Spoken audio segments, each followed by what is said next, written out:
Facebook has announced that their Oculus Go portable VR headset is now available in 23 different countries at Oculus.com, Amazon, Best Buy, and Newegg.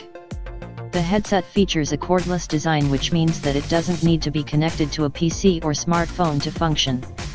Powered by a Qualcomm Snapdragon 821 processor, the Oculus Go boasts a fast-switch LCD display with a 2560 x 1440 WQHD resolution and a pixel density of 538 ppi. The headset is designed to be worn by consumers with or without glasses.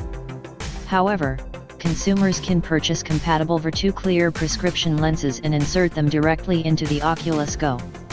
The headset also comes with built-in spatial audio and an integrated microphone for communication. The unit is shipped with over 1,000 VR games, social applications, and 360 degrees experiences for users to experience.